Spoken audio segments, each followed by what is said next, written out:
Hola, buenas tardes, muchas gracias por estar, muchas gracias por haberse tomado el tiempo de venir y compartirnos sus saberes. Vamos a comenzar la mesa. ¿Qué escuela puede tejer la filosofía? Está con nosotros Georgina, es licenciada, maestra y doctora en Pedagogía por la Facultad de Filosofía y Letras de la Universidad Nacional Autónoma de México. Ha sido profesora de la misma facultad en la licenciatura en Pedagogía desde el 2012 y hasta la fecha. De igual manera ha sido profesora en otras instituciones a nivel superior desde el 2011. Ha participado en diversos sínodos como revisora y asesora a nivel licenciatura y de los comités de tutores de la maestría en docencia para la educación media superior de la UNAM. En el área de psicopedagogía ha formado parte de proyectos de investigación en el Centro de Estudios sobre la Universidad, el Instituto de Investigaciones sobre la Universidad y la Educación y la Facultad de Filosofía y Letras. En 2014 realizó una estancia de investigación en España, en el Centro Internacional de la Cultura Escolar, Berlanga de Duero, y la Universidad Nacional de Educación a Distancia, Madrid. Igualmente ha participado como ponente en eventos nacionales e internacionales y cuenta con algunas publicaciones en revistas y libros. El último, Didáctica y Educación no formal, apuntes para una intervención fuera del entorno escolar. En Educación no formal y Pedagogía, saberes para la formación y la intervención. Actualmente es candidata a investigadora nacional por CONACYT.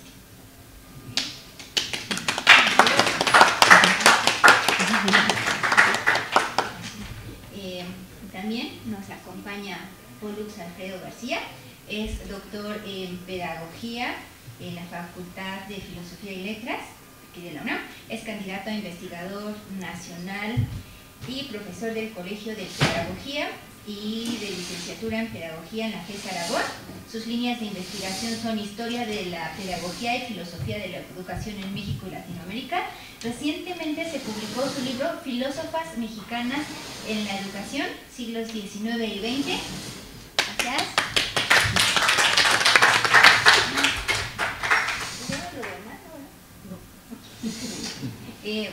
Posteriormente, esperemos que se nos integre a la mesa Omar Espinosa Cisneros.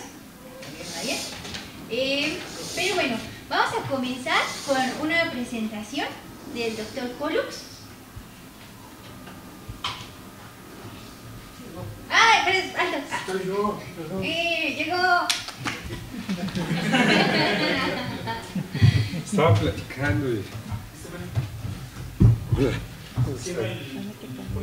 Mucho gusto. Bueno, efectivamente nos va a compartir también sus saberes Omar Espinosa Cisneros, autor de los libros Filosofía e Inscripción, Vida y Muerte en Tiempos de Excepción, La Ilusión Moderna, Ensayo sobre la Razón y el Juego, El Cómplice y El Perseguidor, Arte y Poética en Julio Cortázar. Se tituló con mención honorífica del doctorado en Teoría Crítica, de la maestría en Filosofía e Historia de las Ideas y de la licenciatura en Filosofía. Ha sido becario de PETDA y PRODEP. Es docente e investigador de tiempo completo en la Universidad Autónoma de Zacatecas, donde ha impartido cursos de hermenéutica, fenomenología, epistemología, problemáticas de la posmodernidad, entre otros temas.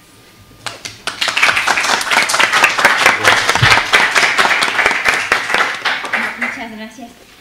Ahora sí vamos a comenzar con la presentación del doctor Pollux.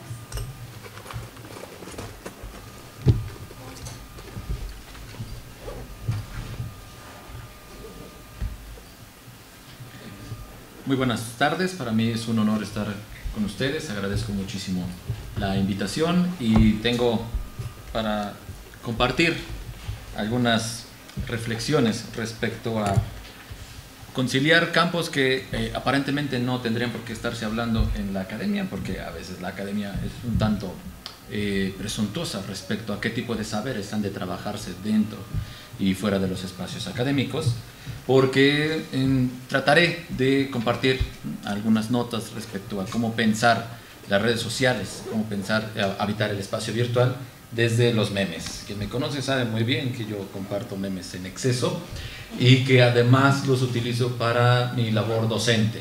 Entonces, por fin me di el tiempo para compartir algunas notas. Entonces hablaré básicamente de dos ejes. La antididáctica, que esta es una corriente ya de los 60s, de los 70s, pero que pienso tiene puntos muy interesantes para poder revitalizar.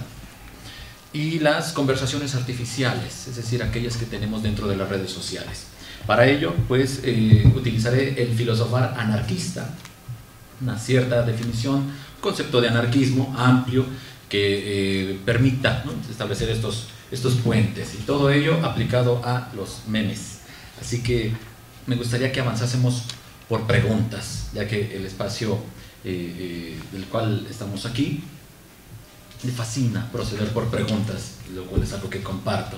La siguiente diapositiva, por favor. La primera pregunta es: ¿qué propone filosóficamente la antididáctica en torno al aula tradicional como espacio de autoridad? Lo primero que hay que preguntarnos son por los efectos del adoctrinamiento en la inhibición de las ideas, puesto que generalmente el aula la concebimos como un espacio en el que nos quedamos atónitos, en el que solemos disociar nuestra realidad, en el que solemos encontrarnos también con otras personas que comparten esta misma condición. Y al respecto hay que preguntarnos si esto es efecto del adoctrinamiento, puesto que el adoctrinamiento, la misión es evitar que las ideas se produzcan, evitar que el pensamiento se mueva. Y al respecto quisiera yo hacer una clasificación retomando un texto de la antididáctica o las nuevas didácticas de Susana Barco, respecto a cómo pensar las didácticas tradicionales. Y quisiera yo identificar dos que también me gustaría llamarlas artificiales, puesto que condicionan el diálogo. Son encubridoras de farsas, también hay que decirlo. Simulan que el aprendizaje se da efectivamente, que se da con sentido. Tergiversan a veces lo que conocemos como libertad de cátedra. La primera que quisiera llamar teoricista, no teórica, teoricista, sino que presume, ¿no?, a través de la imposición de una voz docente adoctrinante, ¿no?, un estilo de enseñar y un estilo de aprender. La otra que podemos denominar practicista, en la que se basa más bien en la disolución de la voz docente a través de la displicencia, a través de la apatía, a través del desengaño. Y pues ambas didácticas son barreras para el cambio. En contrario a ella, me gustaría recuperar la antididáctica, que es básicamente una didáctica no autoritaria, es una didáctica no verticalista, es una didáctica que además orienta placeres independizantes. Es decir, para aprender hay que hacerlo por sí mismo. Y esto ya implica cuestionarlos con las relaciones de dominación que se ejercen dentro del espacio áulico. No es que el aula sea por naturaleza un espacio de dominación, pero así se suele habitar dentro de espacios jerárquicos. Siguiente, por favor, diapositiva. ¿Cuál es la relación entre antididáctica y anarquismo? Quisiera yo proponer un lema, ¿no? Ya ven que es importante tener estas fórmulas retóricas. Si pudiera haber una fórmula de la antididáctica en contacto con el anarquismo, sería que sin domesticación, sin burocracia y sin controles de lectura. Un poco emulando a aquella tradición anarquista de sin amos ni patrón ni marido, como dijeran nuestras anarquistas argentinas, ¿verdad? Porque es importante la negación. La negación implica un cuestionamiento propio, y los cuestionamientos propios nos llevan siempre a la acción directa, y esta acción directa conlleva aquí a un diálogo en el que tomemos un acuerdo. Hay que tomar los medios de producción de ideas. Y esto es algo que se puede ejercer desde espacios distintos a la violencia académica a la cual nos hemos acostumbrado. El anarquismo lo entendemos o lo podemos entender como una plataforma cultural que vive de la difusión de ideas libertarias para defender, naturalizar y organizar el apoyo mutuo, ¿no? Puesto que aquí lo contrario, un aula de corte tradicional más bien buscaría una disociación, como ya lo hemos mencionado, una atomización de las labores académicas dentro del docente y del alumno, pero el apoyo mutuo lo recupero como parte de un modus operandi, de una comunidad sin dominación y con conciencia de un movimiento individual y colectivo. Al respecto me gustaría distinguir tres anarquismos. El primero, vamos a ponerle así, uno de tipo bullicioso, que depende del muchísimo ruido que se pueda llevar a cabo de ello. En contrario a ello, encontramos un anarquismo subterráneo, que es aquel que habita incluso espacios clandestinos, Y yo más bien soy partidario de un anarquismo deliberativo, ¿no? Que se atreve a estar en el espacio público, pero que se hace responsable del uso de la palabra, ¿no? Puesto que esto implica también preguntarnos cómo es que éticamente hemos de llevarnos, ¿no? En espacios libres de violencia, en espacios en donde podamos tomar los acuerdos, aprender también a organizar desacuerdos, puesto que no podemos suponer una sociedad en la que todos piensen exactamente, que actúen de la misma manera. Así que vamos a la siguiente diapositiva también, ya que hemos dado un concepto amplio. ¿Existen espacios formativos habitables fuera del aula tradicional? Es otra pregunta. Y ese espacio lo pienso justamente en las redes sociales. Un espacio donde puede haber resistencia. Hace más de 10 años, en el movimiento del Yo Soy 132, se difundieron, si no me recuerdo, fue en TV UNAM, pero también estuvo en TV Azteca, en Televisa, denunciando públicamente que había sitios en internet en donde se estaba adiestrando, esa fue la palabra que utilizaron, ciertos grupos anarquistas respecto al uso de bombas Molotov, estrategias de los granaderos en ese tiempo, y también se estaba difundiendo información sensible de cómo se movilizaban cuerpos de represión. Eso me dio una idea, ¿no? Nos puede dar una idea, que esta idea pues no es nueva evidentemente. Pensar en un canal alejado de la academia, en donde podamos encontrarnos incluso aquellos que tenemos la vida académica en común, pero en los que pueda haber una cierta resistencia, y para ello pues la intención sería sabotear aquellos mecanismos que nos atomizan, que nos disocian. Y por eso es que les voy a proponer un espacio formativo antidoctrinal. Siguiente diapositiva, y ya con esto ya voy cerrando. Okay, gracias. La siguiente pregunta es: ¿cómo naturalizar, ¿no?, el pensamiento para conversaciones? ¿Cómo pensar, mejor dicho, para conversaciones artificiales? Y propongo yo un taller de memes libres, puesto que no hemos visto, no hemos logrado ser conscientes de qué implica sostener una página de memes. Yo les puedo comentar nada más 3 ejemplos.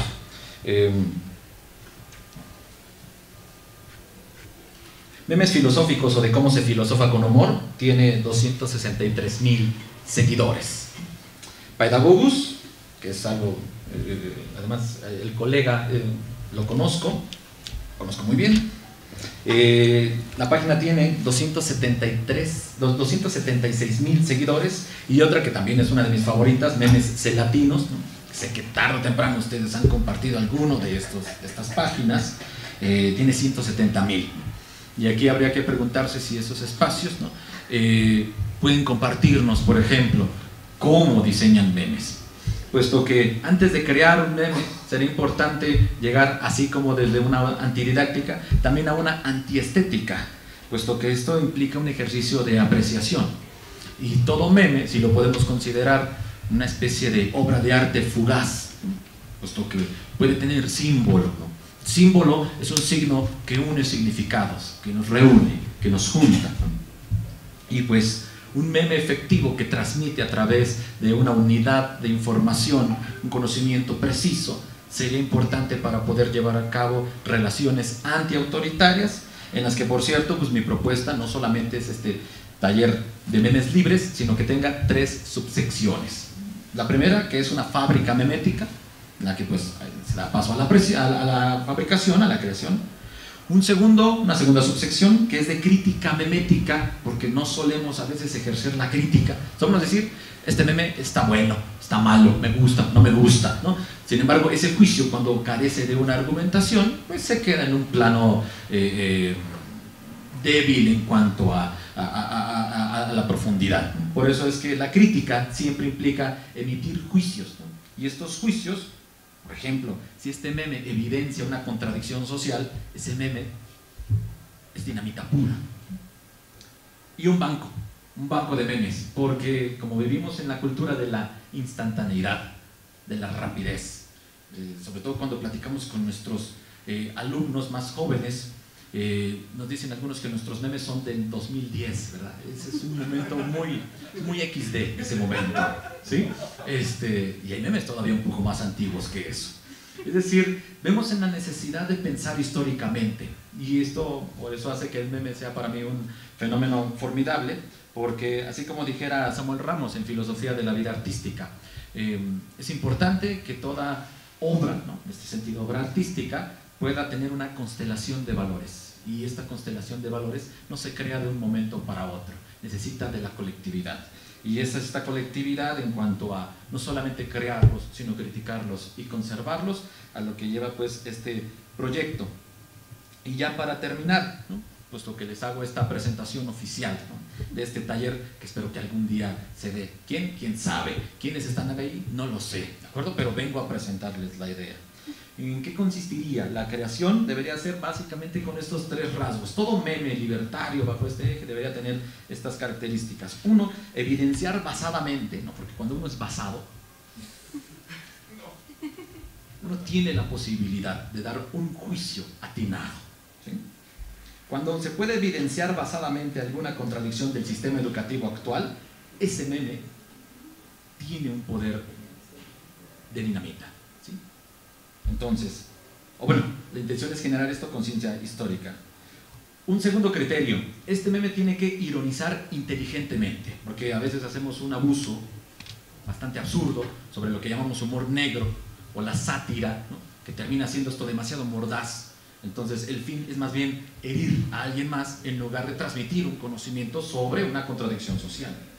Y por eso es que la ironía inteligentemente utilizada, como la de Rosario Castellanos, por ejemplo, ¿no?, que era muy elegante para poder evidenciar contradicciones. Decía Rosario Castellanos, en Mujer que sabe latín, si un dogma no aguanta un chiste, ese dogma es una farsa. Y eso es excelente. Y en tercer lugar, ¿no?, que es, sin satirizar, sin caricaturizar, ¿no?, y un tercer nivel, que es el de incomodar sutilmente desde una rebeldía discreta y culta, ¿no?, porque pues el cultivo de sí no está peleado con que uno pueda proceder antidogmáticamente, pero esta cultura siempre está puesta al servicio de los que más escuchen, de los que menos tienen acceso a estos memes libres. En un segundo nivel, que es el de la crítica, yo podría sugerir lo siguiente, ¿no? Crear exige siempre aprender a criticar los memes ya existentes, por ejemplo. Y pues habríamos de aprender a emitir juicios estéticos bajo tres criterios. El primero, comicidad, porque si un meme no hace reír, pues esa cosa no es un meme, ¿no? Número uno, ¿no? Número dos, dialogicidad. Si ese meme no tiene la capacidad de ser compartido lejos de un círculo de amistades, pues ese meme tampoco tiene gran impacto. Y número tres, barbarosidad, porque si algo es bárbaro, es algo impresionante, eso es algo que puede destacarse en ámbitos distintos de la creación. Y ya para cerrar, este banco de memes, que sea de acceso público, que sea catalogado, y al menos yo considero un formato sencillo, que es de autor, tema, fecha de emisión, polémicas, versiones, críticas, y con estas tres subsecciones pues me gustaría darles a conocer esta propuesta. Así que los talleres libres, los talleres de memes libres, queda como un espacio antiautoritario, antididáctico, ¿no?, antiestético también, si lo podemos considerar de esta manera, para poder romper estos lazos que nos unen a la dependencia con la academia. La siguiente, por favor. Pues muchísimas gracias. Doy asesorías los martes, no cobro absolutamente nada. Que tengan una excelente tarde y hasta la próxima.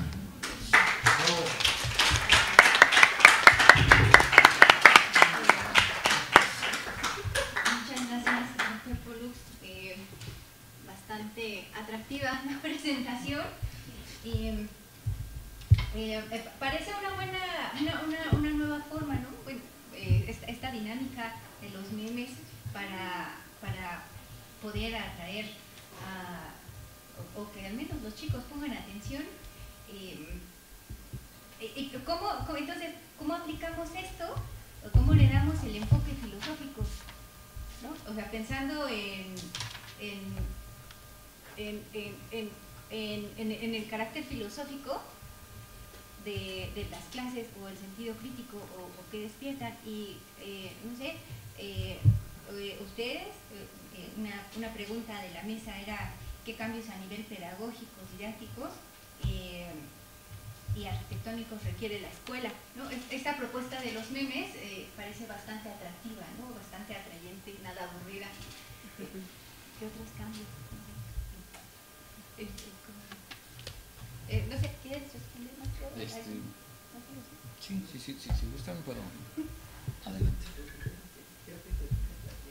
No sé si... No, adelante. ¿Sí? Pues pensar en una arquitectura no física también es importante, por eso habitar el espacio virtual. En realidad no sabemos, pero estamos rodeados de mucha basura que no se puede tocar, pero que sí podemos compartir. Basta en nuestras cuentas de TikTok o de Instagram. Es contenido que no tiene sentido, ¿no? Y eso forma parte también de nuestro día a día. Entonces, hacer un espacio de memes, por ejemplo, libres de discursos de odio, sería un espacio formidable, ¿no? En el que al menos un acuerdo dentro de la comunidad es no compartir memes que estimulen movimientos transexcluyentes, ¿no? Por ejemplo. Entonces, eso para mí sería algo interesante dentro de habitar el espacio virtual, porque solemos pensar que en la virtualidad todo vale, ¿no? Que además este es un rasgo de la llamada posmodernidad o tardomodernidad, ¿no? En donde no existen códigos morales, en donde cualquiera puede decir lo que sea, y a veces esto da la impresión de que es así. Personas que crean cuentas falsas y a través de esas cuentas falsas descargan toda su misoginia, todo su odio, ¿no? Hacia situaciones como las que ya veíamos en las Olimpiadas, ¿no? Respecto a la boxeadora argelina, ¿no? O tantas actitudes que se pueden comenzar a modificar, evidenciar con una contradicción. Y para ello será importante pues pensar que el espacio áulico incluso pudiera tener una cierta pues sí, un cuestionamiento, ¿no? Porque utilizar memes, algo que yo hago con los estudiantes, ¿no? Les digo, no se trata únicamente de colocar el meme como si el meme ya en sí tuviera todas las respuestas. A veces hay que ponerle subtítulos, a veces hay que contextualizarlos, a veces hay que crearlos, y no estamos todavía en posición de hacerlo porque no solemos pensar que los memes no tienen nada que ver con la transmisión del conocimiento, y por eso, ya que tienen este potencial crítico, pues por eso preguntaríamos sobre el sentido, o los sentidos, mejor dicho, del aprendizaje, ¿no? Un aprendizaje autorregulado, un aprendizaje integral, que no se base únicamente en la memorización, y un aprendizaje que busque también popularizar unas ciertas opiniones, unos ciertos juicios para un público más amplio. Eso es lo que podría contestar. Muchas gracias. Georgina, por favor. Hola, buenas tardes a cada quien que está aquí. Me da mucho gusto estar aquí. Le agradezco enormemente a esta comunidad que es Filosofía en la Ciudad y al coloquio que están organizando, pues que me hayan invitado, y yo lo que digo es, sinceramente no sé qué hago aquí, ¿no? Esto de filosofar a veces me cuesta, y entonces pues creo que voy a hablar más sobre un poco la escuela. Y a propósito de lo que acaba de compartir Pollux, voy a generar aquí un debate, pues porque Pollux está sentado junto a la profesora de didáctica, ¿no? De una de las profesoras de didáctica del Colegio de Pedagogía. Entonces, yo particularmente, digo, entiendo que es una postura, pero yo no hablaría de una antididáctica, ¿no? O sea, sería para mí hasta cierto punto disminuir precisamente el papel que puede tener la didáctica en la escuela, en la sociedad, ¿no? Y en su relación con la filosofía.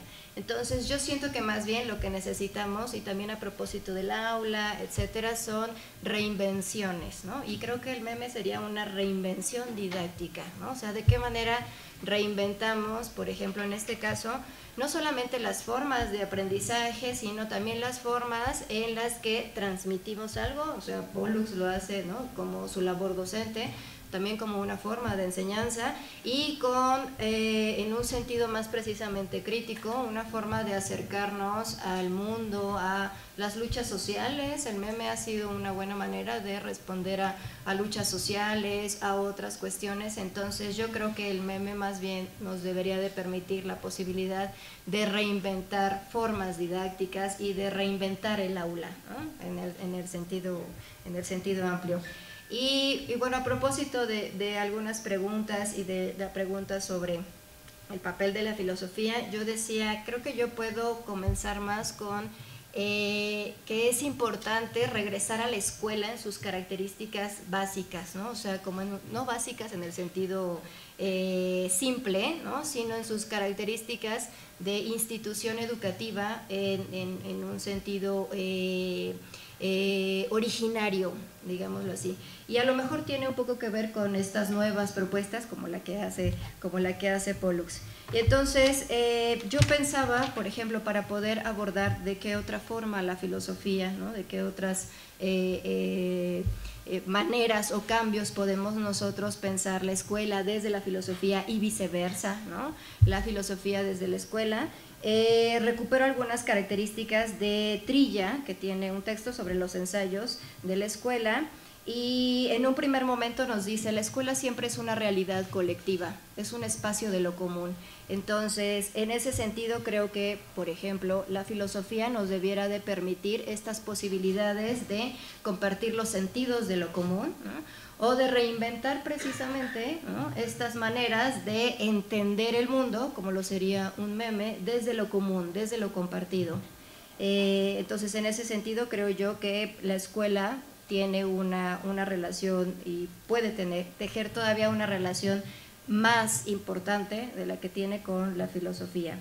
Es cierto también, a propósito de los espacios, la escuela es un espacio, claro, y es un espacio practicado. Entonces, en ese sentido podemos asumir quizá no solamente un sentido de la escuela a propósito de las formas de filosofar, sino múltiples sentidos, ¿no? Como estos ahora que podemos denominar virtuales, ¿no? Entre otras cuestiones. También me parece pues que obviamente la escuela va a organizar, va a sistematizar contenidos, prácticas, etcétera, y eso es algo pues que a lo mejor le puede dar un poco, digo, siguiendo con la línea del análisis de Pollux, las posibilidades al meme, ¿no? O sea, el meme pudiera permitirnos en ese sentido, y también en su relación con la didáctica, estas formas de sistematizar, por ejemplo, un contenido, pero un contenido no en el sentido instrumental, ¿no? Sino un contenido en un sentido cultural, ¿no? De unas formas particulares de ver, de estar, ¿no? De apropiarnos del mundo. Entonces, en ese sentido, pues claro, la escuela construye estas formas de ver el mundo. Y que puede ser en múltiples formas, como por ejemplo una expresión de esta manera, de tipo virtual, de tipo gráfica, ¿no? Iconográfica, o entre otras cuestiones. Y bueno, en ese sentido creo que pues la escuela debe de establecer pues una estrecha relación con lo filosófico en ese sentido, de construir precisamente nuevos sentidos sobre la misma escuela, sobre los sujetos que habitamos la escuela y sobre las formas en las que la escuela también construye prácticas y procesos, por ejemplo, como los de enseñanza y de aprendizaje. Entonces, me parece que el papel que pueda tener y las posibilidades de cambio de la filosofía con respecto a la escuela, pues se pueden dar en múltiples, ¿no? En múltiples sentidos. Quisiera también yo pensar en múltiples reflexiones, y a propósito de ello me remito a la noción también básica de escuela u originaria de escuela en términos etimológicos. Escuela viene de escolé, y escolé era en su momento una posibilidad de reflexión, es decir, unas prácticas reflexivas. Entonces, que en ese sentido la escuela pues debiera de permitir, ¿no? Y debiera potenciar las formas reflexivas de todo, ¿no? O sea, del mundo en general, no solamente de una u otra forma, y que en ese sentido a lo mejor aspectos como recursos o invenciones como el meme pues nos permiten precisamente otras reflexiones sobre el mundo, y que pueden tener lugar dentro de la escuela. Y bueno, por el momento así lo dejo. Muchas gracias. Muchas gracias, Georgina. Omar, ¿quieres aportarnos algo? Sí, muchas gracias. Pues de entrada, una disculpa porque estaba yo aquí tan cerca en el coloquio informal que de pronto nos saca de tiempo, ¿verdad? Muchas gracias, Esther, por la invitación y a quienes están en esta mesa. Me parece un tema bien interesante, ¿no? El que propone Esther para pensar aquí qué escuela puede tejer filosofía. parece también muy importante volver a esta palabra, al ocio, ¿no? La etimología de la palabra escuela. Todos aquí están de ociosos, me gusta decirle a mis estudiantes. Yo soy el único que está trabajando, les suelo decir en clase, ¿verdad? Ustedes son los ociosos y yo estoy aquí persiguiendo una chuleta, les digo. Y eso es un privilegio, y es un privilegio que no deberíamos de denostar en ningún sentido, ¿no? En nuestra época de productividad, de producción, en la que nos ven como productores de contenidos de muchos tipos, el ocio es mal visto, ¿no? Y nos lo han advertido, el ocio es la madre de todos los vicios. Pues sí, pero también en todas las ciencias y de todas las artes, ¿no? Y me parece que esa es la respuesta obligada a la que tenemos que volver. El ocio hace posible el asombro, ¿no? Y enfrentarlo hace 25 siglos y medio aproximadamente a través de este producto cultural que yo considero que es el más influyente, el mayor influencer de la historia de la humanidad, que yo creo que es lo que estas dos palabras, ¿qué es?, hacen posible, ¿no? Este preguntar griego, τι εστίν, que finalmente nos aporta una forma de posicionarnos en el mundo totalmente distinta, totalmente transformadora, y sin la cual nadie hoy podríamos imaginarnos cómo sería nuestro lenguaje sin estas dos palabras. ¿Cómo sería hablar sin el verbo ser? ¿Sería posible para nosotros imaginarlo a estas alturas? Entonces, ¿cómo se manifiesta la filosofía en los espacios escolares? Pues se manifiesta en silencio y a veces sin que la podamos reconocer fácilmente, ¿no? De entrada, constantemente a través de estas construcciones que el verbo ser hace posible. El agua es tal cosa, ¿no? El autismo es tal cosa, el quark, el neutrino o el átomo, las ondas gravitacionales son, y le ponemos un predicado, ¿no? Entonces, pues la filosofía se manifiesta, seamos o no estudiosos de ella, estemos o no interesados por ella, constantemente en estos enunciados copulativos de los que las disciplinas científicas pues requieren todo el tiempo, ¿no? Entonces, a mí me parece muy importante asumir que el legado de la filosofía aparece en el lugar menos evidente muchas veces, ¿no? Si yo digo yo soy Omar, ahí está manifestándose de algún modo una construcción que la filosofía hace posible. Si yo digo yo soy estudiante o yo soy profesor, ahí también está apareciendo, ¿no? De algún modo identificarnos es algo que la filosofía hace posible a partir de estos constructos. Ahora, ¿de qué manera la filosofía podría vincularse mejor con estos sujetos en las escuelas? Porque esto puede parecer extraño y puede ser muy ajeno a los intereses de mucha gente. Hablar del verbo ser y de la pregunta ¿qué es? y ¿qué significa qué? Le pregunto yo a mis estudiantes para fastidiarlos un poco, ¿verdad? A ver, díganme qué pregunta la pregunta qué, y bueno, ahí hay un jaque, ¿no? Todos usamos esta pregunta constantemente y sin embargo, ¿quién se ha detenido a problematizar esta palabra?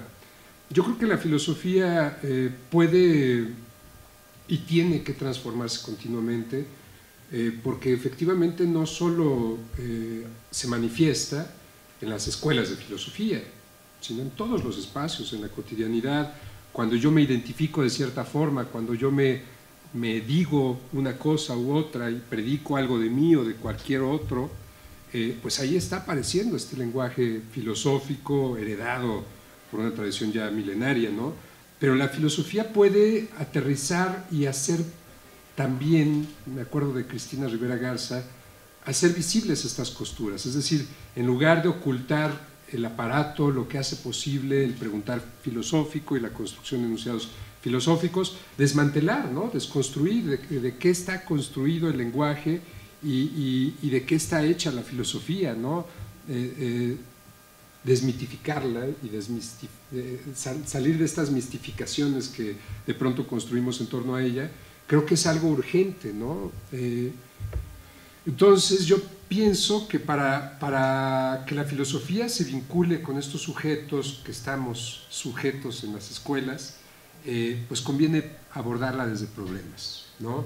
Y entonces creo que conviene asumir la potencia de lo adverso, la potencia de las preguntas, la potencia de lo que no es ni certeza ni un conocimiento, ¿no? Y entonces se pregunta un poco uno, ¿qué cambios a nivel epistemológico tienen que ocurrir? Pues de entrada a mí me ha servido mucho, no sé si sea lo mejor, pero me ha servido mucho diferenciar episteme, que es como el conocimiento al que aspiran cualquier disciplina científica, de otras formas de saberes, pero no para denostar o para priorizar el conocimiento sobre los saberes, sino para asumir que si alguien tiene, por ejemplo, un título en migración, doctorado en migración, por poner un ejemplo, pues a él le interesa tener ciertas epistemes, ciertos conocimientos sólidos, válidos, ante una comunidad de otros expertos, pero ¿puede ese experto, puede ese doctor en migración desentenderse de los saberes del migrante, de las experiencias del que ha cruzado o del que intentó cruzar y no pudo? Yo estoy convencido de que no, ¿no? Entonces, creo que se ha ensalzado mucho el conocimiento científico, creo que es de alguna manera el cientificismo al que hoy todos nos podemos caer hincados con una fe y una necesidad de certezas, pero creo que hay que asumir que los saberes son indispensables para el conocimiento, ¿no? Y que si el académico solo dialoga, entre comillas, o se aplaude y apapacha entre otros académicos, entonces no va a haber ninguna pertinencia de estos saberes. Dice Cristina Rivera Garza en este libro de Los muertos indóciles que el académico muchas veces ha caído en esta práctica endogámica, ¿no?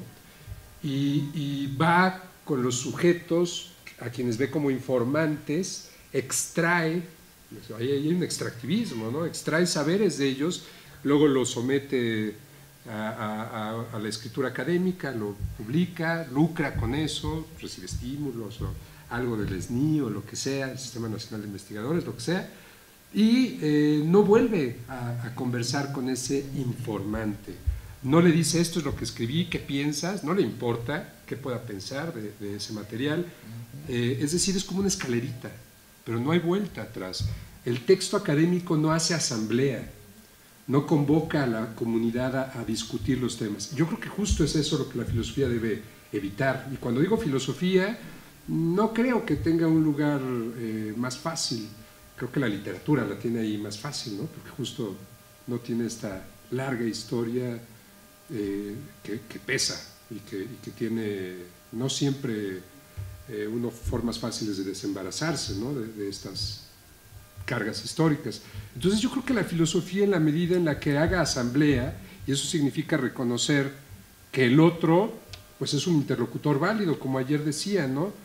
Y entonces la primera pregunta que planteaste, recuérdame cómo es, para no variarle. ¿Qué cambios tienen que ocurrir en el mobiliario? Es una pregunta que yo siempre me hago, ¿no? ¿Cómo es la pregunta? ¿Qué cambios a nivel pedagógico, curricular y arquitectónico se requieren en la escuela?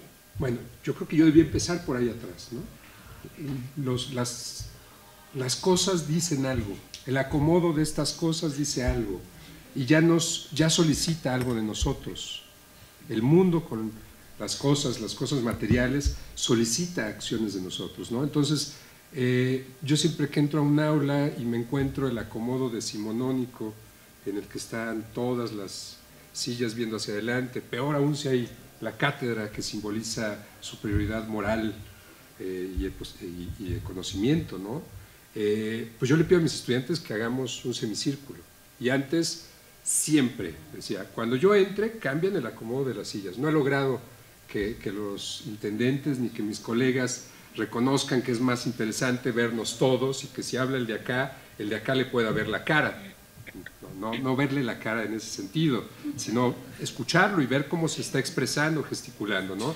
Entonces yo les digo mucho a mis estudiantes que lo que tiene que decir cualquiera de ellos es igual de importante que lo que yo tengo que compartir.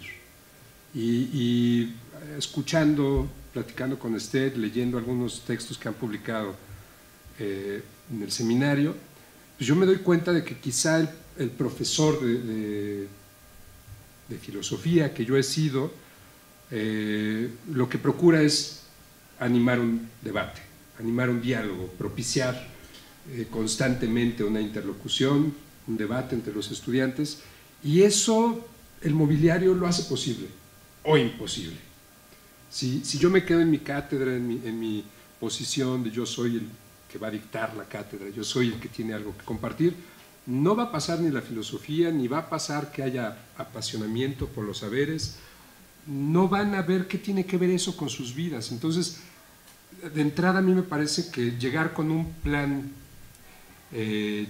inamovible, un plan de trabajo, es lo primero que uno tiene que no hacer. Es decir, nos conviene llegar con un programa, con un plan de trabajo, lo que sea, pero también tenemos que estar dispuestos a editarlo continuamente, a modificarlo, a improvisar y a asumir que a lo mejor la problemática que el estudiante está viviendo, como en el fragmento del documental, ¿no? ¿Y qué tienen que compartir hoy? Lo bueno, lo malo, dice el profesor Bartolomé, lo que sea. Ese azar que hacemos todo por expulsar de la vida hoy, porque todo lo queremos calculado y controlado, ese azar es lo más inspirador y que puede justo potenciar una reflexión filosófica continuamente, ¿no? Cuando yo empecé dando clases, a veces no sabía cómo voy a empezar este curso y de dónde parto, y opté por una práctica que me resultó maravillosa, se las recomiendo a los que a veces no sepan, a mí siempre me funcionó. Yo decía, voy a agarrar un libro al azar de mi biblioteca, voy a abrirlo en la página que sea, y más de la mitad de las veces ahí estaba un texto potentísimo para arrancar un curso, o para arrancar un tema, en un curso del cual yo apenas estaba iniciándome, ¿no? como facilitador. Entonces, yo creo que hay que transformarlo todo, desde el acomodo de las sillas, asumir que uno tiene mucho que aprender de nuestros estudiantes, creo que es algo que hay que dejar claro desde el inicio, y para eso pues lo que hay que propiciar es un espacio de respeto, y donde ellos aprendan a convivir, a interactuar y a respetar las diferencias, es crucial. Yo siempre les digo, aquí la única regla es respetarse y escuchar atentamente y dialogar. Yo nunca he pasado lista, ojalá que no estén escuchándome en mi trabajo. En 13 años a mí me piden 80% de asistencia para que tengan derecho. Sí, bueno, entiendo eso, pero yo jamás he pasado lista. Creo que sí, algunas poquitas veces. Pero cuando uno asiste, ahora ya les digo con todo el cinismo, que yo no voy a pasar lista y que el que quiere estar ahí, que esté ahí, y el que no entre. Y los salones a las 8:15 de la mañana que yo llego, pues están llenos, ¿no? Y los chavos, a lo mejor al principio titubean en participar, pero cuando ven que la dinámica de debate no soy yo el que la guía y les digo, la calificación va a ser 40% participación, 40 ejercicios de escritura y 20 el examen final, pues también se dan cuenta de que lo importante no va a ser un examen donde yo ponga un filtro, sino lo que ahí ocurra continuamente, ¿no? No me quiero extender demasiado. Entonces, pues bueno, yo creo que hay que transformar desde el mobiliario, los roles, y eso creo que hay que dejarlo claro el primer día, porque la confianza que los estudiantes pueden adquirir en estas dinámicas, pues no hay que demorarla ni dejarla para el final del curso, ¿no? Hay que tratar de propiciarla lo más pronto posible, y a mí eso me ha servido para transformar muchas cosas en mi pensamiento, pero también en mis prácticas como docente, ¿no? Y creo que uno tiene que asumir continuamente que somos aprendices, que todos somos aprendices, unos más expertos en asumirse aprendices y otros a veces mareados por los títulos y la cátedra y el ladrillo en el que uno se marea a veces nos cuesta asumir que todavía somos aprendices y que nos falta muchísimo que escuchar y que aprender de nuestros estudiantes. Más o menos por ahí. Muchas gracias, Omar. Es bien interesante cómo pensamos en la escuela y pensamos en este espacio físico, ¿no? Los salones, el patio, bueno, generalmente es como la escuela primaria, supongo que ustedes se imaginan la universidad, pero un espacio físico, ¿no? Sí. Entonces, ¿qué pasa con que entonces más bien me pregunto si la escuela es solamente ese espacio físico, ¿no? qué pasa con eso. Y también solemos pensar en la vida dentro de la escuela, como este espacio físico, y afuera los estudiantes son otros, ¿no? Inclusive los maestros afuera de la escuela son otros. Entonces, ¿qué pasa con los estudiantes justo cuando salen de la escuela? ¿Cómo hacer un saber práctico? ¿Y qué recursos se requieren para aterrizar estas propuestas, ¿no? Que son bien interesantes? Así, ¿quién quiere responder? Yo súper breve, podría empezar ya. Les juro que soy breve. Me parece súper importante esta pregunta. Yo creo que de entrada hay que asumir que la escuela, pues sí, es un espacio, pero a veces sacarlos del aula es lo mejor que podemos hacer, ¿no? A veces yo hacía la maldad, los veía medio dormidos a las 7 de la mañana, porque teníamos una clase a las 7 de la mañana alguna vez, sacarlos, caminar y hablar del tema o leer un texto. Si había jardín, pues genial. Hoy que venía de camino estaban unos estudiantes hablando de fenomenología y pedagogía aquí en el jardín, y me pareció una escena sumamente interesante. Me detuve ahí 2 minutos y creo que a veces conviene salirnos del aula, y salir del aula ya cambia de inmediato la disposición, el ánimo, la participación. Yo tiene 1 año que no saco a mis estudiantes del aula, y qué bueno que sale esta pregunta porque los voy a sacar la siguiente semana. Creo que hay que explorar todos los espacios. A veces los llevo a la biblioteca, hay quien nunca va a la biblioteca, es muy grave si no los llevas. Explorar los jardines y asumir que esos espacios pueden propiciar otra clase bien distinta de la que con el mismo material tendría lugar en el aula. A mí eso me parece súper interesante. Y si podemos salir todavía más de la escuela misma, pues qué mejor. Ahorita fantaseaba con traer a mis estudiantes aquí algún día, quizá me anime.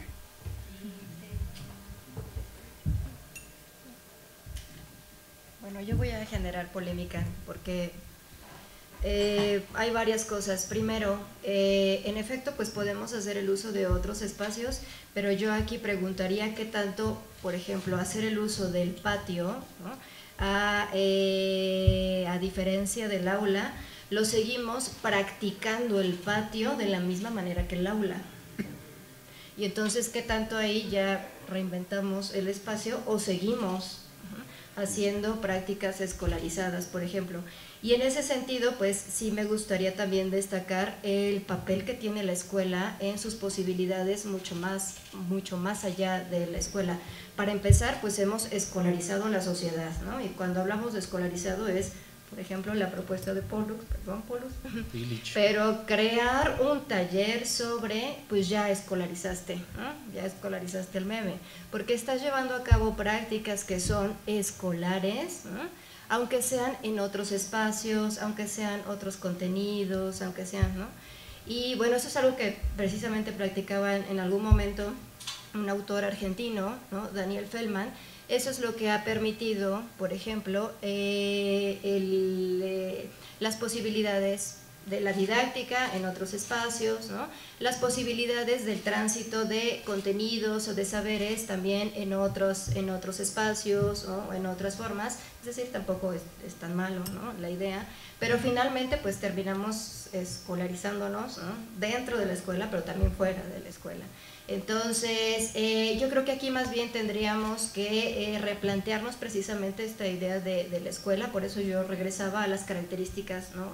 específicas de lo que es la escuela, y también asumir hasta dónde la escuela y hasta dónde otras prácticas que pueden ser educativas, y también hasta dónde la filosofía puede darnos estas precisamente nociones, sentidos, ¿no? reflexiones sobre lo que es la escuela, sobre lo que no es la escuela, sobre lo que somos como sujetos escolarizados, sobre lo que no somos como sujetos escolarizados, y que además eso tiene que ver con precisamente el que somos fuera, ¿no? Por ejemplo, que asumimos otro tipo de roles y demás, pero pues mientras sigamos preservando estas formas, ¿no? Como construir un patio pero seguir haciendo prácticas áulicas en el patio, ¿no?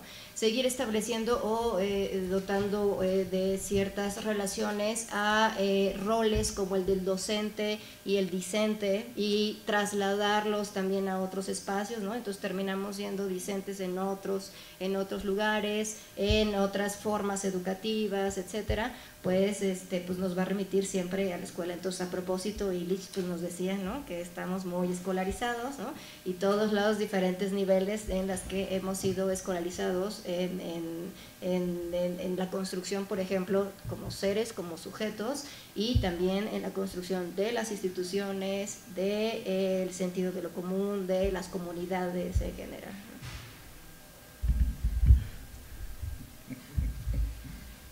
No nomás hay que citar a Illich, también hay que vivir a Illich, porque la desescolarización conlleva preguntarnos qué tanto de la revolución cultural se puede llevar a cabo. La Universidad Alfonsina, que era de Alfonso el Sabio a Alfonso Reyes, era un proyecto illichiano, en donde no había diplomas, donde no había títulos, en donde todas las jerarquías quedaban de lado, porque el ejercicio illichiano consiste en cuestionar y demoler paulatinamente el concepto de autoridad. El taller que propongo no es escolar, porque no está dentro de un espacio normado por reglamentos y una legislación como la legislación universitaria. Entonces, es un espacio más illichiano, no escolarizado, que, como se acaba de comentar, como lo acabas de comentar, Georgina, porque acá mi referente, además de eso, es Enrique Moreno de los Arcos. El taller se creó históricamente antes que el aula, ¿no?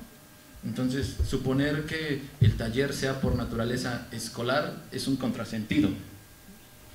En realidad, primero existieron los oficios, y los oficios se enseñaban, se transmitían de manera artesanal. Esto lo dice Enrique Moreno de los Arcos en Hacia una teoría pedagógica. De manera que los talleres en realidad son mucho más antiguos que las aulas. Un taller de memes libres no lleva una dinámica como la áulica, porque lo primero que se ha cuestionado es el concepto de autoridad. Y hay una autoridad que sí se respeta dentro del anarquismo, la autoridad moral. Se respeta la honradez, se respeta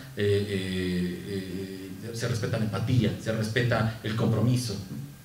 Pero a mí no me interesa reinventar la burocracia. Ese es un sentido que yo no creo válido para una aula, ¿no? No me gustaría tampoco reinventar las posiciones jerárquicas, ¿no? Es decir, habría que preguntarse qué sí se puede reinventar y qué no se puede reinventar de la escuela, porque hay algunas prácticas que tienden a generar mayor violencia u otro tipo de violencia. Y el ejemplo más claro lo vimos en la pandemia. Encontramos profesores que públicamente, o sea, públicamente me refiero a ya en la videollamada, excluían, evidenciaban, humillaban, porque el abuso de poder ejercido de la universidad hacia él le permitía que en este espacio virtual tuviese la decisión de decir quién sí podía y quién no podía aprender. Entonces, a mí no me interesa reinventar el verticalismo, a mí me interesaría en todo caso que fuese una relación horizontal, y en la horizontalidad ahí encontramos una gran cantidad de campo fértil, porque en el taller, un taller de memes libres, importaría más preguntarse qué tipo de conductas hegemónicas, reacias al libre pensamiento, son las que hay que evidenciarse. Porque basta que pongamos a veces a algunas personas como autoridades en espacios que se toman de decisiones a puertas cerradas, y comenzarán entonces a cuchichear contra los profesores que no aceptan el rol tradicional de autoridad, y comienzan a regar rumores respecto a esas clases, son peligrosas. Por eso no se tiene que reinventar, de hecho eso se tiene que excluir. Y pues bueno, ahí habrá que preguntarse justamente qué entender por estos espacios no escolarizados, porque respecto a saberes prácticos solemos suponer que siempre debe de haber una figura que nos regule todas nuestras conductas, todos nuestros comportamientos, y por eso pasamos del control escolar a los biométricos. Se los digo yo que vengo de la FES Aragón y que uno tiene que checar con biométrico. Si ustedes no lo saben, pues ahora ya lo saben. Y por cierto, esto quedó grabado, así que me pueden funar allá, ¿no? Pero esta ponencia es sin miedo a la funa, ¿de acuerdo? Porque también, si no podemos evidenciar las contradicciones mismas del sistema, no podemos ser capaces de saber qué es lo que hay que modificarse, qué es lo que hay que cambiarse. Y bueno, prácticamente me estoy despidiendo de mi trabajo de la FES Aragón, así que paso la palabra. Sí.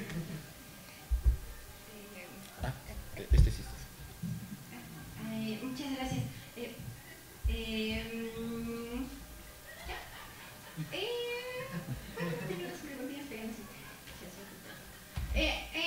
¿Alguien del público quiere hacer preguntas?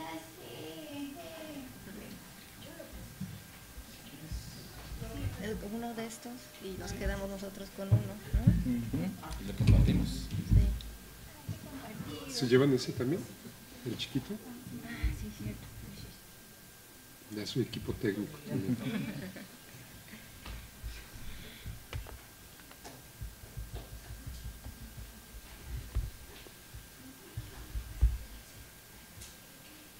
A mí me parece bien interesante lo que dice Georgina, porque aparentemente es como la más tradicional y ortodoxa, y es la que está planteando desde mi punto de vista el anarquismo dentro del aula, y me parece muy interesante. Yo lo que veo es no creo que haya una contradicción con lo que dices. Pollux, ¿cómo olvidé tu nombre? Con lo que dices, ella está proponiendo que, así lo entendí yo,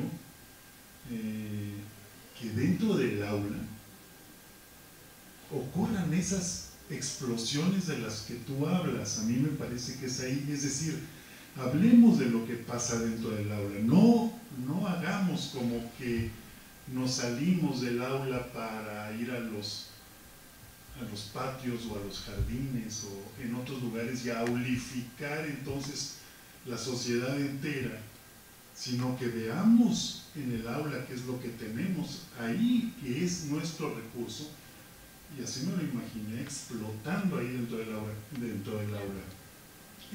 Ahí están los memes, es decir, cuando ella dice que los memes están, que lo tuyo es escolar, que tu propuesta es escolar, no está yendo en detrimento de tu propuesta, está diciendo que metamos los memes en el aula y no hagamos como que están afuera, sino que los metamos adentro y permitamos que ahí exploten y ahí revelen su filosofía. Eso es lo que a mí me parece muy interesante. Me encantó, quiero decirlo, porque estaba yo ya muy preocupado. Aquí en estas mesas han pasado mucha gente, me imagino que más ocurre en cantidad de coloquios, que se cuestione la academia.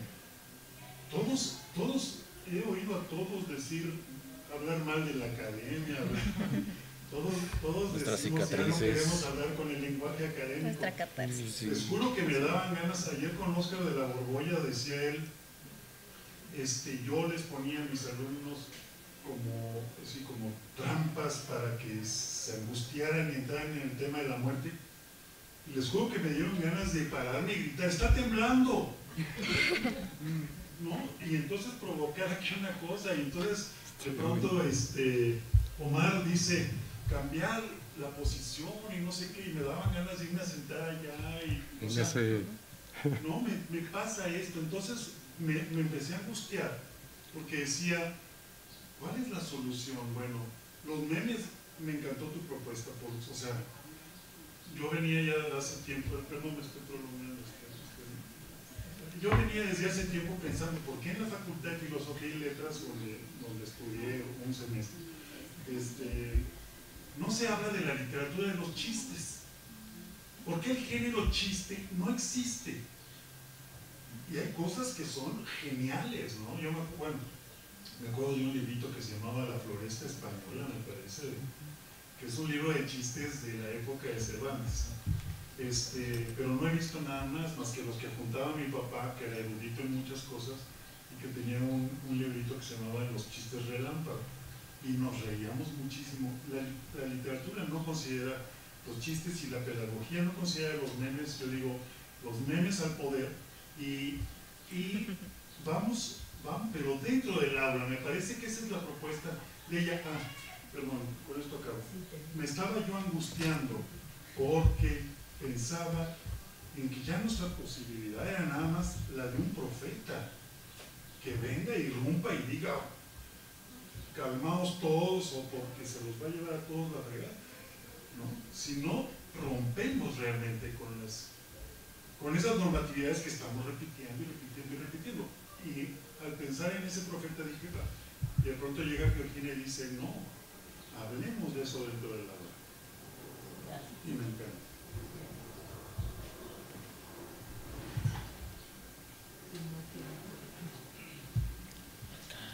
De manera muy precisa preguntarte, último ponente, el tema, si tú pensarías que la diversidad de espacios garantizarían también la misma calidad en el aprendizaje.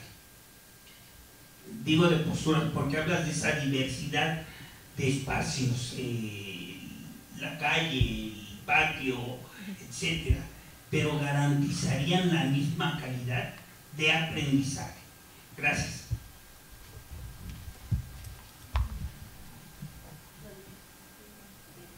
Daniel, ¿has levantado la mano?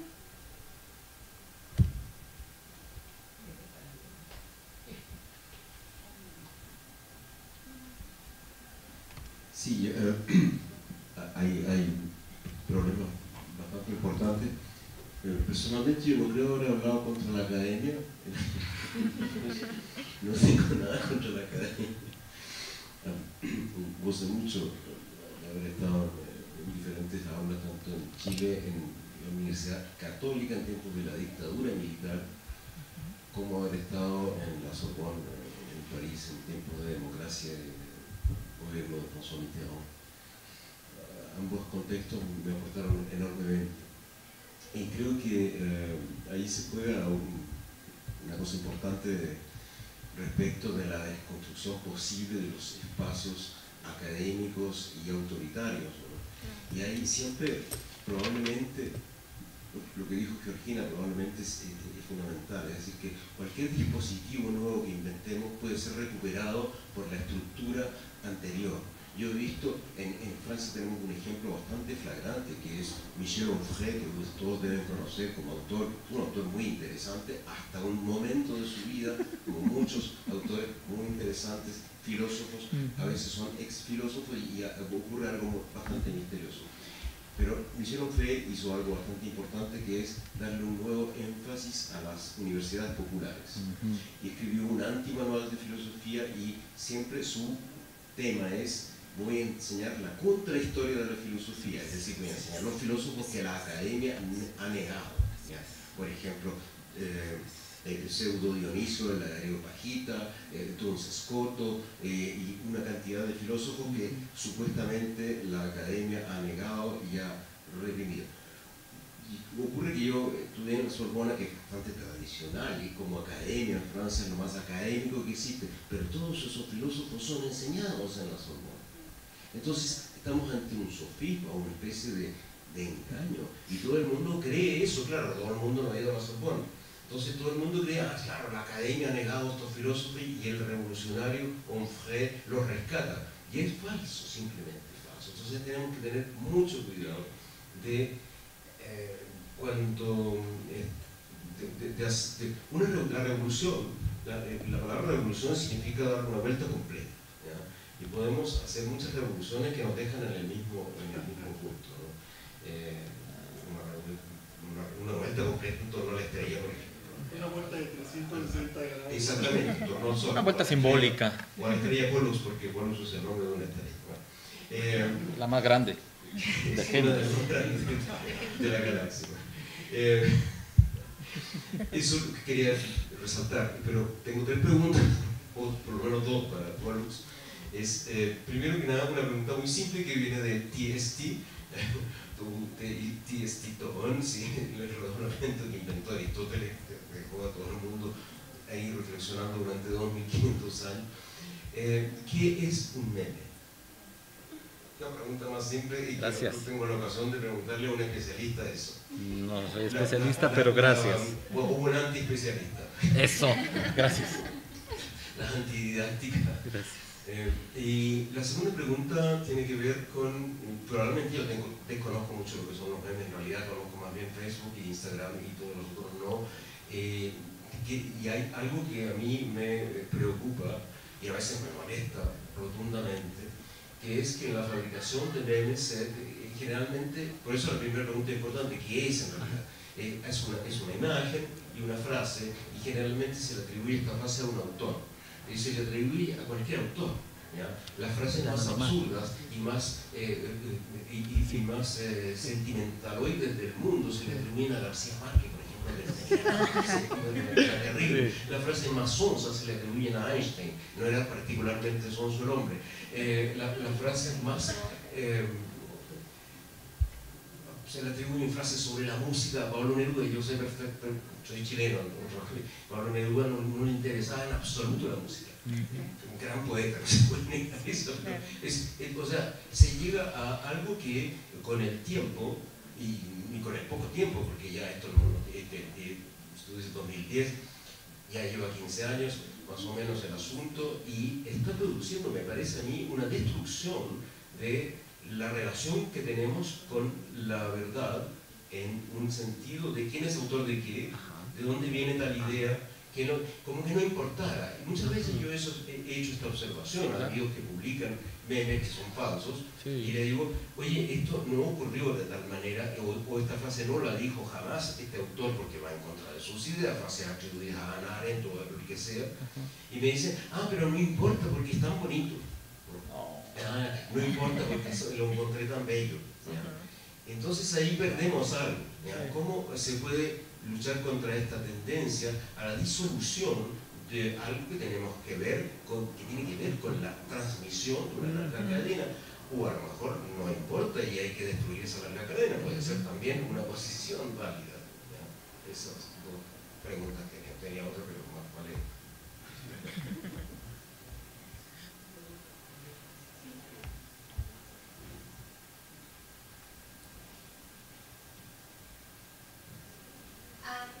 Pues yo también tengo una pregunta, la voy a examinar. Antes quiero comentar algo.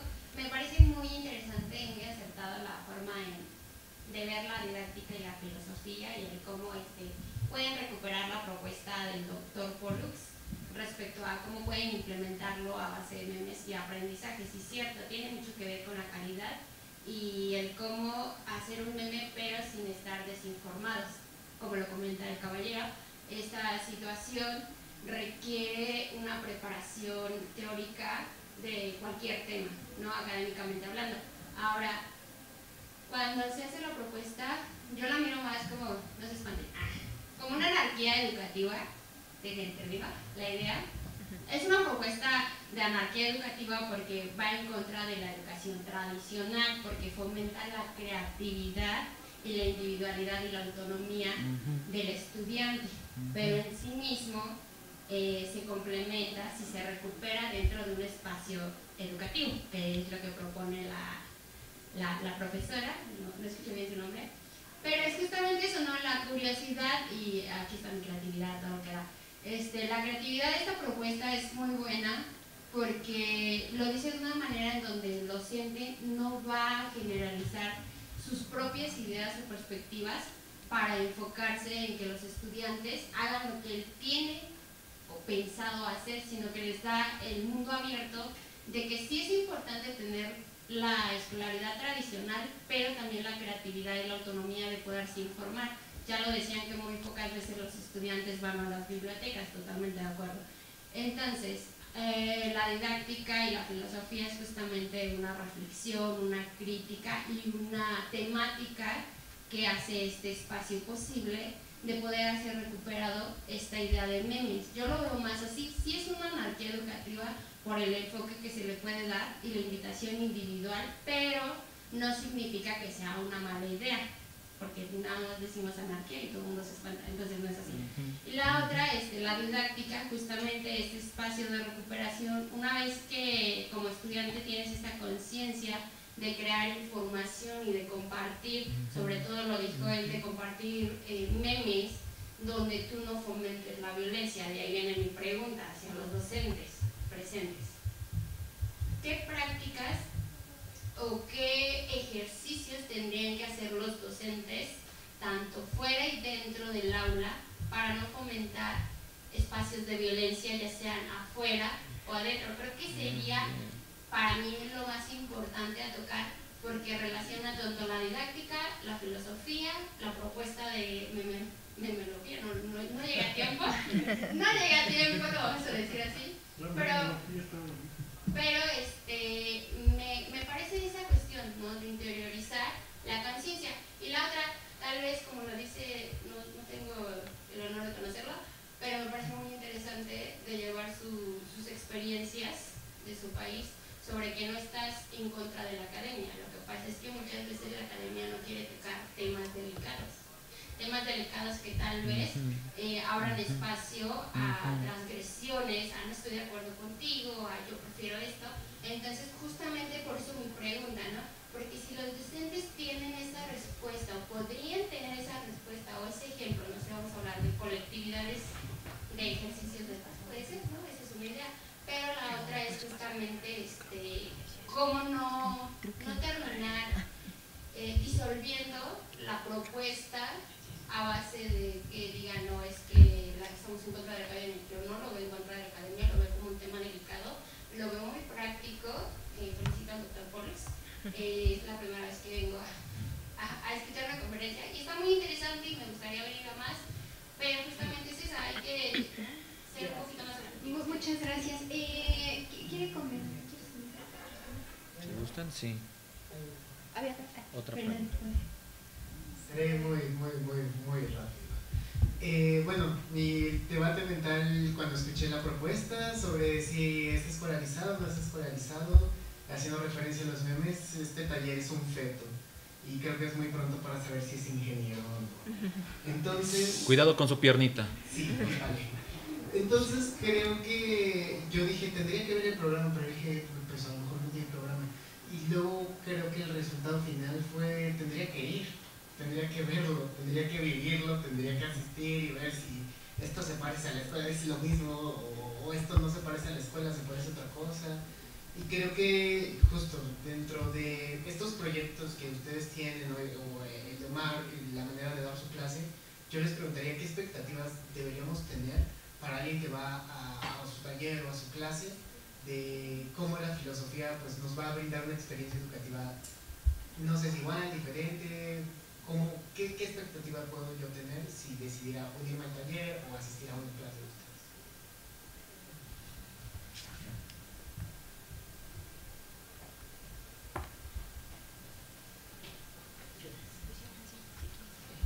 Yo también voy a intentar servir, lo entiendo.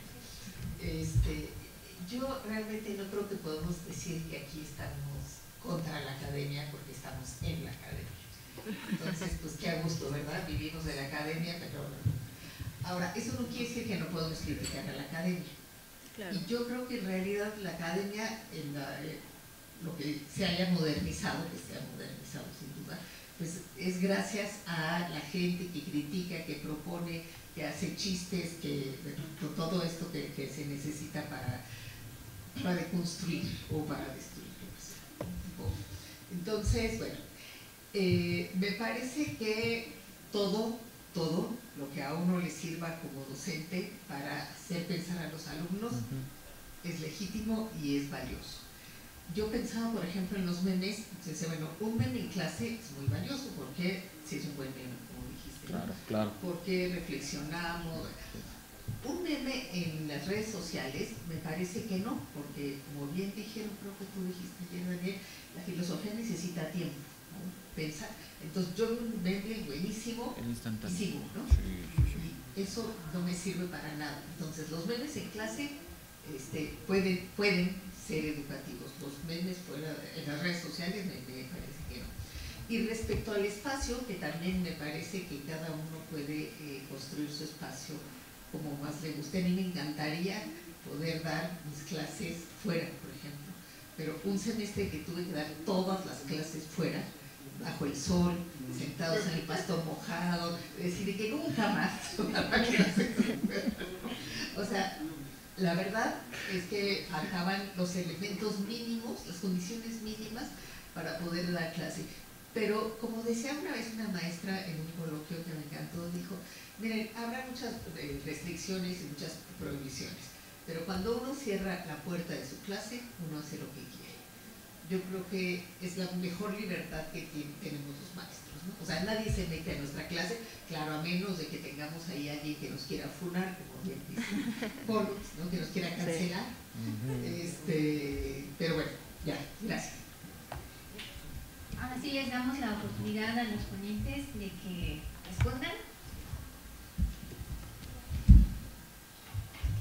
El meme es una unidad de información que tiene 3 niveles. Uno, icónico, es decir, es una imagen, es un signo que reúne muchos significados, tiene un subtexto, donde generalmente son lugares comunes, ¿no? Así lo llamamos dentro de la retórica, y en muy pocas ocasiones tiene una rúbrica, es decir, una autoría o un sello de agua. Generalmente este último pasa desapercibido o es borrado, ¿no? Porque también dentro del meme podríamos hablar de los plagios. De repente entre las páginas de meme ya se andan disputando, ese yo lo hice yo, ¿no? Ese lo pensé yo hace un año, qué sé yo, ¿no? Pero importa bastante preguntarnos cómo autenticar, cómo autentificar, ¿no? Eso es un tema que para los que nos gusta la historia de la educación es hermoso, porque nos lleva a las fuentes, ¿no? al sentido del cual nació.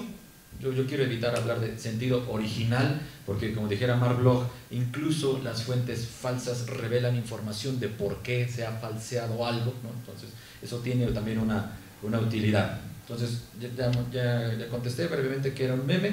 Respecto a cómo autenticarlo o autentificarlo, es de lo más complicado, porque implica hacer un seguimiento, rastros, ¿no? De en qué momento se ha compartido. Y cuando no existe un sello, una rúbrica, la búsqueda se convierte todavía más espantosa, ¿no? Además, de repente terminamos compartiendo efectivamente, ¿no? Un meme típico que es de Platón diciendo, la persona inteligente vive entre mentes inteligentes, ¿no? Platón. Es de lo más espantoso, ¿no? Porque cuando uno se atreve a lanzar públicamente en las redes sociales, ¿no? Dame la fuente, ¿no? En donde Platón dijo esto, ¿no?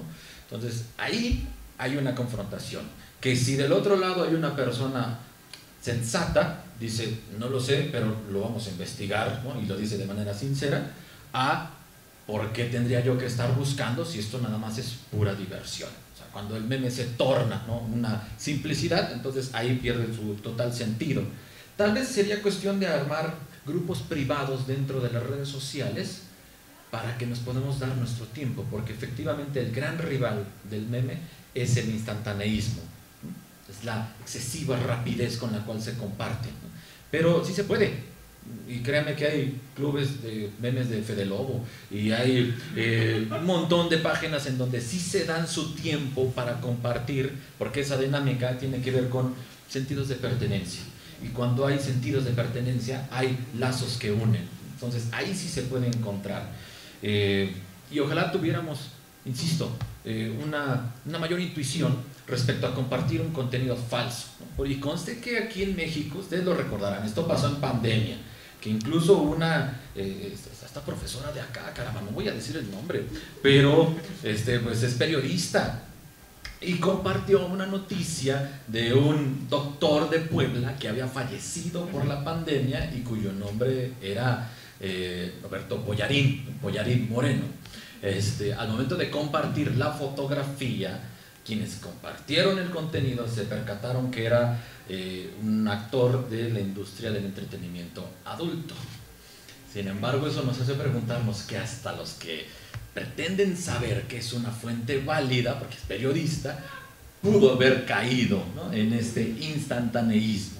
Entonces, Por eso la intención del taller de crítica o de la subsección de crítica es decir, ¿qué meme podría ser falso? O podría estar distribuyendo desinformación, como ya se comentó hace ratito, porque eso pasa. Y se los digo yo que también hago memes, tengo mi página, Rousseau nos abandonó, y las hago cada que se me antoja, ¿sí? O sea, porque esto es algo que también tiene que ver con los memes, el generar placer. ¿Qué prácticas dentro y fuera pueden fomentar o no, para fomentar la no violencia? Prácticas de sensibilización. Entonces eso ya para mí sería algo importante, indicar discursos de odio sin reproducirlos, ¿no? Eso ya también sería importante. Expectativas de la clase, pues ya saben que yo comparto memes a lo desgraciado.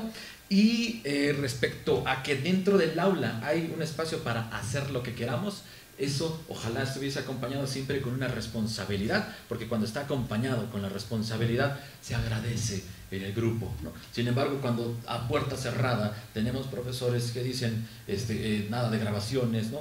Parece que esa responsabilidad se deja de lado con tal de reafirmar una autoridad. Entonces siempre tiene este sentido ambivalente.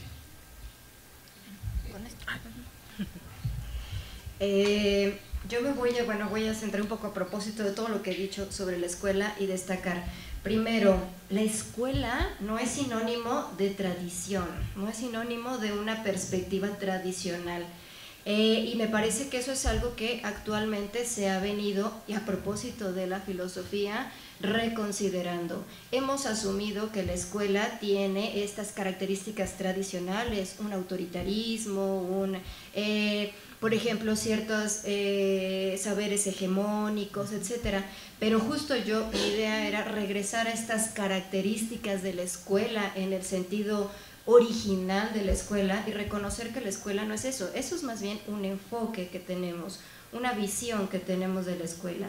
Entonces voy a regresar a lo que dije al principio, la escuela siempre es una realidad colectiva, un espacio para lo común. Entonces, en la medida en la que aquí, ¿no?, en términos arquitectónicos, físicos, estamos aquí y construimos un espacio para lo común, intercambiamos sentidos, ideas, saberes, intereses, etcétera, sobre lo común, sobre lo que precisamente nos permite dialogar, reconocernos, etcétera. Ahí ya reconocemos una cuestión escolar. Entonces, si eso lo llevamos fuera, estamos escolarizando la sociedad y no en un sentido malo, demoníaco, como también hemos asumido la escuela, que también ha tenido la escuela sus implicaciones hasta cierto punto negativas, ¿no?, etcétera.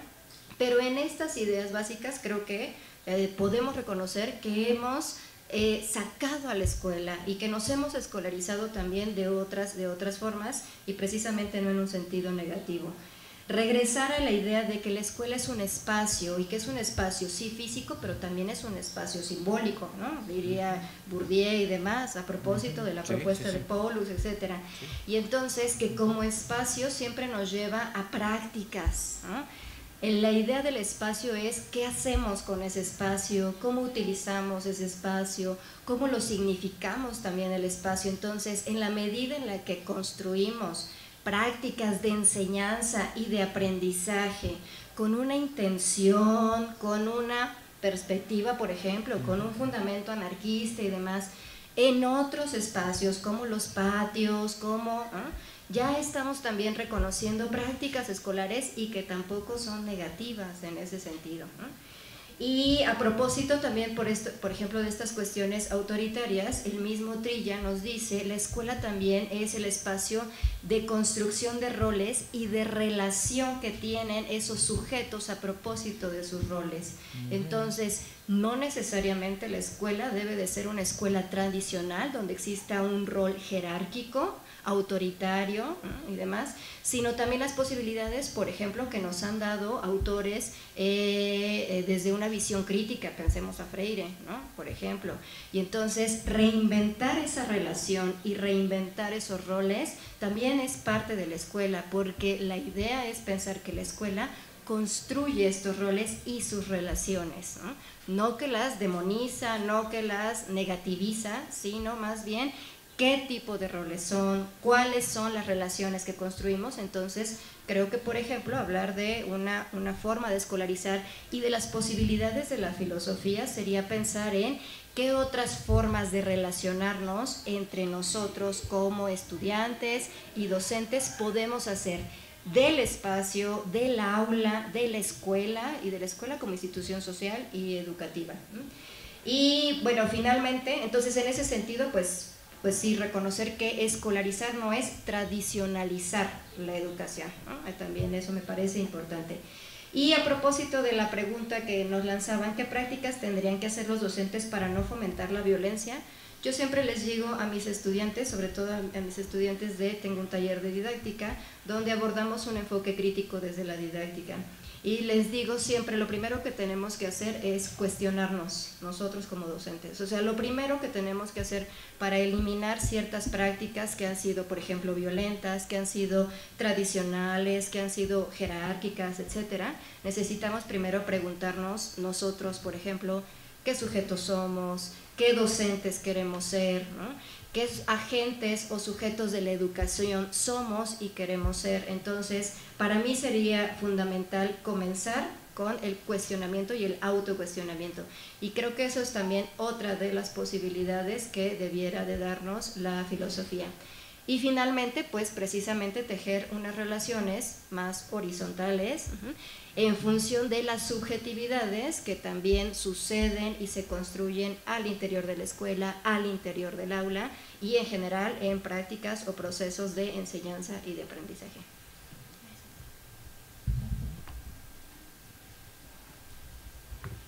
Bueno, me toca, ¿verdad? Bueno, empiezo con la pregunta de si la diversidad de espacios garantiza la misma calidad de aprendizajes. No, definitivamente no. No garantiza, propicia otro tipo de dinámicas y por lo tanto puede suscitar otros aprendizajes, ¿no? Yo con psicólogos, a quienes no particularmente les podría interesar la naturaleza, la física, la materia, a veces para hablar del origen de la filosofía los sacaba a ver el atardecer, que a veces es muy bonito en Zacatecas a la hora que me tocaba dar clase, o a prestar atención a algo de la naturaleza, ¿no? Entonces, es otro tipo de aprendizaje, por ejemplo, en ese caso, que no requería tomar una nota. La huella es la experiencia de aquello que vemos sin ver, ¿no? Estás viendo y no ves, así vamos por la vida, ¿no? Entonces, detenerse a reconocer qué nos sirve de esos diferentes espacios es como muy importante, ¿no? Si lo que necesitamos es tomar notas, pues, y no hay bancas, pues va a ser incómodo después de un rato, ¿no? Entonces, la calidad de los aprendizajes va a variar mucho porque también el tipo de aprendizajes va a ser muy distinto, ¿no? Entonces, la diversidad de los espacios garantiza una pluralidad de aprendizajes, yo diría. La calidad de los mismos, pues creo que ya es un asunto bastante distinto, pero sí una diversidad de aprendizajes. En la biblioteca aprenden una cosa, y estoy seguro que cada biblioteca es diferente además, ¿no? Si los llevo a la biblioteca central de allá de la Universidad Autónoma de Zacatecas, va a ser algo lo que se pasa, pero si los traigo aquí, es un laberinto, va a ser otra cosa, ¿no? Y esa huella, esa experiencia, por eso fantaseaba con traerlos acá, a perderlos a los 7 pisos de la biblioteca sería maravilloso, pero es otro tipo de aprendizaje. A lo mejor ahí sería el shock de decir, o sea, aquí yo ayer salí, se veían estudiantes estudiando en la escuela de Derecho o en la de Psicología, otros se veían acostados en la mesa, y esas son cosas que nos hacen impacto, ¿no? Que nos hacen preguntarnos cosas. Entonces, bueno, por un lado. Por otro lado, pues sí, yo creo que hay que distinguir, ¿no? Escuela no es la escuela prusiana siempre, aunque es la que asociamos, ¿no? Esta escuela hecha para disciplinarnos, para formar empleados o sujetos empleables, dóciles, que piensen más o menos lo mismo, que valoren más o menos lo mismo.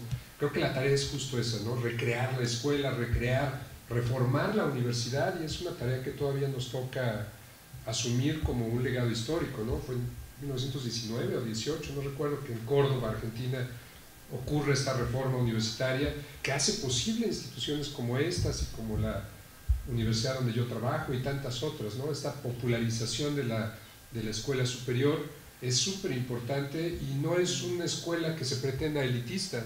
justo la vocación de la universidad como esta es pues masificar el acceso a muy diversos contenidos, ¿no? Entonces, creo que hay que tener cuidado ahí. Ciencia y cientificismo pues no son lo mismo, ¿no? Academia y academicismo no son lo mismo. La ciencia es maravillosa, es un espacio de creación.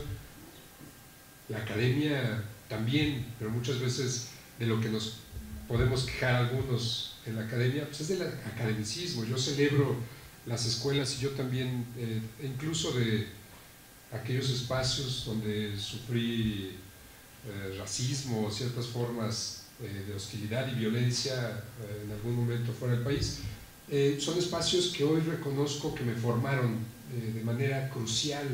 Entonces, yo en todas las escuelas donde he tenido el gusto de pasar, el privilegio, todavía las añoro. Y ayer, después de creo que escuchar a Óscar de la Borbolla, creo que me obligó también a hacer un ejercicio de gratitud y de reconocer incluso a esos otros maestros que podría uno ya no tener un vínculo o no sostener una amistad, pero pues ahí está esa gratitud de lo que debemos, ¿no? Reconocer la deuda. ¿Qué experiencia se puede generar entre los estudiantes al asistir a una clase? Antes, para propiciar una cultura de no violencia fuera y dentro del aula, el diálogo y el respeto. Yo diría, escuchar al otro, no querer acaparar la palabra y tratar con respeto, ¿no? En la diversidad de población que hay en nuestras aulas, en nuestras escuelas, o más vale que seamos respetuosos, ¿no? Porque en las aulas donde yo he trabajado puede estar el candidato a la presidencia del municipio, el joven que estuvo metido en el crimen organizado, y profesores y abogados y defensores de derechos humanos, todos discutiendo el mismo texto. Entonces, respetar la diversidad y propiciar ese diálogo, ¿no?